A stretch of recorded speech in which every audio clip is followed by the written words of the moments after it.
Welcome back to Thimbleberry U. I am John Gay, joined again by Amy Wallace from Thimbleberry Financial. Always great to be with you, Amy. Jag, I always love talking to you. So today, well, we'll see how much you like talking to me today, because today we're talking about decision-making and stress, and boy, has it been a stressful year. It absolutely has. 2020, we all know the list of things that have happened, and each of those things is affecting people differently. And so I guess, this is kind of an unusual topic, if you will, for a financial advisor to want to talk about. And I think most financial advisors wouldn't touch on this, but I think it's really important because it plays into everything that we do with clients. And I think it's important for clients to understand that helping them through their stress is part of the role of a financial advisor and helping them be able to make good decisions. So I think it's a good and timely topic. Well, no, and we've talked about this before, Amy, that part of your role is to give an objective perspective to somebody because money is so emotional and people get stressed out by money, by the markets, by so many different things. Again, we don't have to run through the list of things that have happened in 2020, but your role is to sort of be that arbiter and help them through their stress to make sound decisions and sort of take the emotion out of it. So can you talk about how stress affects decision-making and what that looks like? Absolutely. There's a 2012 article published in Current Directions in Psychological Science, a journal for the Association of Psychological Science, that reviews how, under stress, people pay more attention to the upside of a possible outcome. So to simplify that, under stress, the grass is often greener when you're looking at change, or at least it seems that way. Got it. The study also found, as have others, that stress also increases the differences in how men and women think about risk. Yeah, I found that really interesting. Men tend to take on more risk under stress, and it has to do with the fight or flight response. And women tend to become more conservative when faced with risk, when they're under stress. I'm laughing because I'm thinking about my own marriage. And as I've mentioned before to you, I've been married about 3 years now. And when stressful things happen, I sometimes throw caution to the wind and say, whatever, I'm stressed out. I'm just going to do this anyway. And my wife is usually there to say, no, that's really not a good idea. We should probably hang back a little bit. It's funny, Jag, as I was thinking about this podcast, I knew you were going to have a great story about you and your wife. Are you saying I'm predictable? Because she would say that too. I'm saying that I can tell when there's going to be a good contrast between the two of you. I'm going to make sure she listens to this episode. So back to our main point here, men taking on more risk, women being more conservative, doesn't really sound like a winning combination. So how can someone make good decisions in stressful circumstances, regardless of gender? Fair enough. Or gender stereotypes. So I have two quotes for you that I think are perfect to address this question. So Sylvia Ann Hewlett said, reach within yourself at the height of the storm for that eye of calm. So let me repeat that. Reach within yourself at the height of the storm for that eye of calm. So I love this quote. And the reality is that it's really hard to find the calm when you're the one right in the middle of it. There's stress, there's chaos. And what this really says is pause. And when you're in the throes of that, it feels so counterintuitive to pause and see where the calm is and be in a place to really identify your options. And so, the outcome in finding that calm or in taking that pause is you have to take space. Take space away from the issue, and you'll probably get some clarity. The second quote is from Robin Conley Downs, and it is, the truth is, it's not about willpower. It's about reducing decisions. Yeah, it's not about willpower. It's about reducing decisions. And I'm the queen of this. I always think I can power through something and, be super mom or superhero and do it all. And it's, all just mental. But it is mental, and it's mental in not trying to do it all. It's mental in reduce your decisions. Find tricks so that you're not using the brain power and not trying to power through it all. So instead of trying to do everything, you should make the decision to focus on doing less. Yes. All right. The trick is reducing decisions. Got it. So really, how can someone make good decisions? Well, I had my list, and I'll be honest. I figured this question was coming, and so I Googled, what do you do to make a good decision? Okay. I wanted to compare my list to what the experts say, and so this is my list, but it matches up fairly well with what experts say in this. So one is what I just touched on: take space and identify what's important to you. I didn't touch on that identify what's important, but when you take space under stress, you can figure out much more easily not only what the avenues are, but what the avenues are because you're back in touch with what really matters to you. So that's number one. The second one, we've talked about on podcasts before, and this is really number two and number three in different forms, is recognize and acknowledge what you don't control or influence. Then move past it.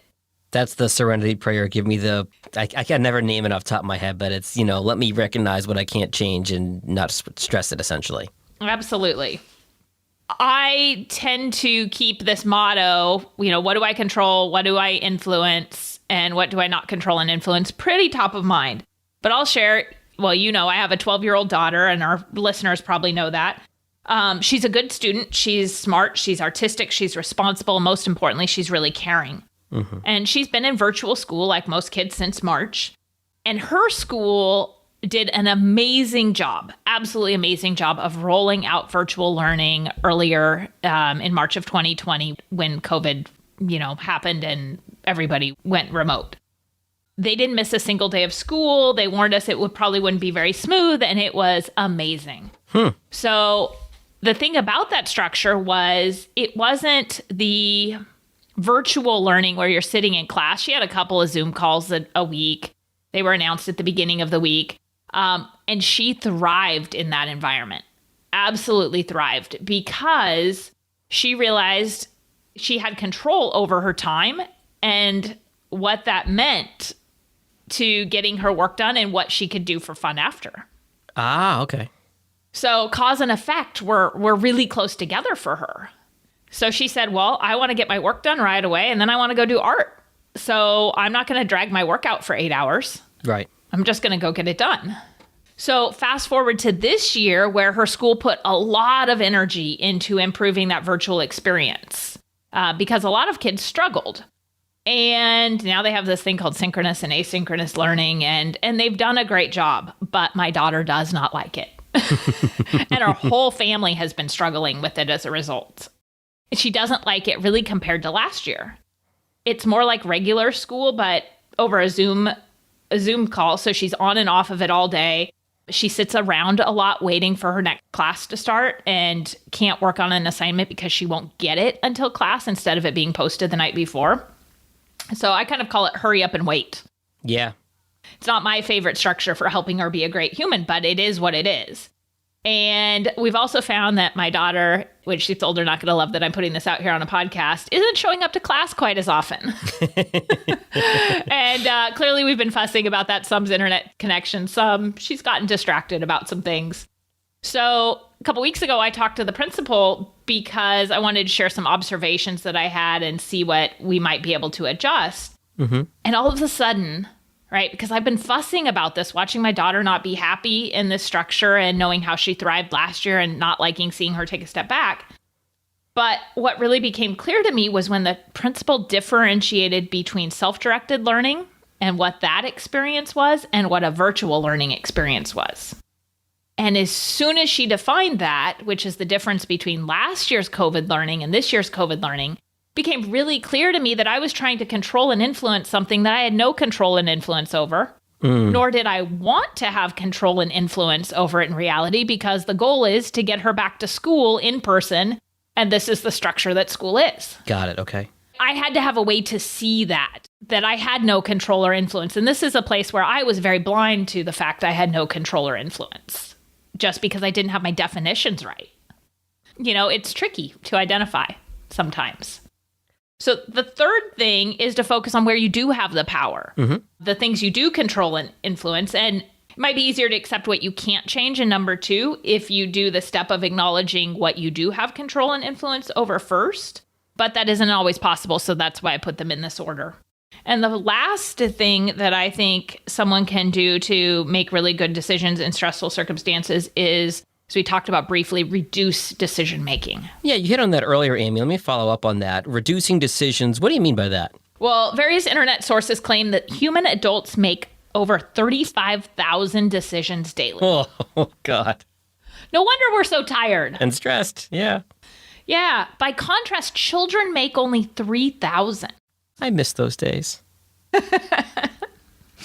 So a Cornell study in 2006 found that participants estimated that they make 15 food-related decisions daily. So 15 food decisions. But the reality was 15 times bigger than that at over 200 daily food decisions. You know, I'm 3 hours ahead of you and it's lunchtime, so thank you for reminding me of that. No problem. So the takeaway here is, right, you can sit here at lunchtime for you and say, well, I can go get Grubhub. I can order from there. I can run down the street to my favorite place. I can make a PB&J sandwich. I can do all these different things. Right. Each one of those that you're considering is a decision that relates to food. And each one gives you an opportunity to make a mistake. Oh, God. Oh, no. A mistake in terms of calories, a mistake in terms of money, right? So there's lots of consequences to these decisions. So this is a great example. I love this example of food because we all splurge. My son got this horrifically big bag of Halloween candy, a 4-year-old, because our street said, we are all going to turn out the lights. We're going to open a little parade in the afternoon and let the kids just walk by and every family can put a table out with treats. Yeah. Well, because we normally get about 1,000 trick-or-treaters on our street, every house went crazy with the amount of stuff. Like, we opened one goodie bag and it had 5 full-size candy bars and about 6 Halloween-size candy bars. So let's say he's 4, we put the candy away. Well, guess who can get to it? My husband and I. So there's not all that much candy left a couple weeks after Halloween.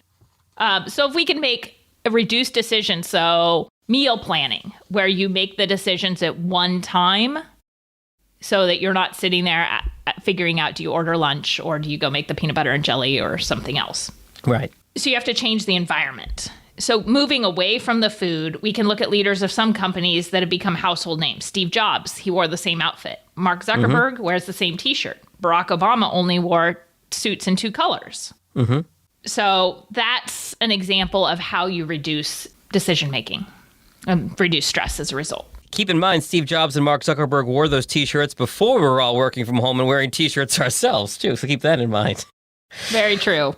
All right, so how does all this tie to decisions about money, Amy? Let's bring this home as we wrap up here. Yeah. Well, money alone is stressful for people. And I think it's important that if we're talking about our future, which is really what money gives us, we need to recognize that money is a tool. It's like a shovel or a hammer. It helps us get a job done. So by acknowledging it's a tool, we can help take away some of the power or stigma associated with money. Makes sense. All right. So the job that tool does, you know, with it being money, could be feeding ourselves and our families. It can be traveling the world in retirement or achieving financial independence at an early age. So when facing a money decision, especially when under stress, it's good to have a sounding board. Right. Now, as a financial advisor, I think it's fair to say I might be biased, but I believe it's better to have a professional than someone who isn't in this case. Fair. By them being a professional, they can help with all 4 of the items I mentioned earlier. Understanding what's important to you, recognizing what you don't control and influence, focusing on what you do control and influence, and then helping you reduce decision making so that under stress, you already have a game plan and don't have to be questioning what you're going to be doing. And then they can tie all that together to show you how the different decisions will impact you. They're there to give you fact-based data, reduce emotions, as you mentioned earlier, and ultimately, we hope reduce stress and decision fatigue. And now decision fatigue could be its own episode at another time. Right. But they are there. That financial professional is there to be the calm in the storm and help you do the right thing for you. And to be the calm in one of our listeners' storms, if they're experiencing troubled waters, okay, I'm really stretching analogies here, but If somebody wants your professional help, Amy, in helping get their finances straight and getting a game plan and taking some of that emotion and stress out of it, what are the best ways to find you? Yeah, they can find us at our website, thimbleberryfinancial.com, or they can give us a call, 503-610-6510. I now have paralysis analysis as I try to think about what I'm going to get for lunch, so I appreciate that very much. No problem. Let me know next time we talk. Take care, Amy. All right, you too. Registered representative. Securities offered through Cambridge Investment Research, Inc., a broker-dealer, member FINRA SIPC. Investment advisor representative, Cambridge Investment Research Advisors, Inc., a registered investment advisor. Cambridge and Thimbleberry Financial are not affiliated.